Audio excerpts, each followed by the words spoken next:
তথাকথিত সুশাসনের রাজ্যে শিক্ষার হাল হকিকত, শিক্ষক ও শ্রেণীকক্ষের স্বল্পতা। তাই প্রথম থেকে অষ্টম শ্রেণীর পড়ুয়াদের ৩ ক্লাসে পঠন পাঠন চালাতে হচ্ছে। এই ঘটনা বিশালগড় ২ নং চন্দ্রনগর উচ্চ বুনিয়াদী বিদ্যালয়ে। বিশালগড় ২ নং চন্দ্রনগর উচ্চ বুনিয়াদী বিদ্যালয়ে শিক্ষক স্বল্পতা যেমন রয়েছে, তেমনি স্কুলে ক্লাসরুমের অভাব রয়েছে।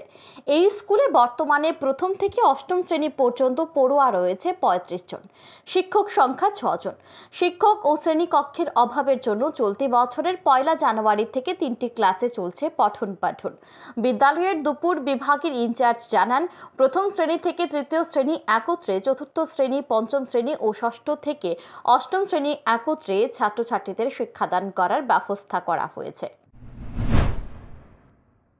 যেহেতু আমাদের একসাথে করা হয়েছে, কারণ বড়দেরকে তো আর একসাথে করা যায় না, ওদেরকে সেপারেট রাখতে লাগে। আর ছোটদের তো 1 2 3 এর স্যারের অর্ডার অনুযায়ী একসাথে করা যায়, কিন্তু তাও আমাদের শর্টেজ আছে আর কি।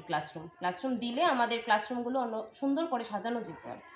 অবশ্যই আমি দাবি রাখবো যে আমাদের যে ক্লাসরুমের যে এটা যাতে বাড়ানো হয়, আর আমাদের মর্নিংয়ে যাতে অন্তত একজন শিক্ষক দেওয়া হয়। তবে ইনচার্জ সরাসরি তা স্বীকার না করলেও একসঙ্গে পঠন পাঠন চালাতে গিয়ে যে পড়ুয়াদের লেখাপড়ায় ব্যাঘাত ঘটছে তা হলফ করেই বলা যায়।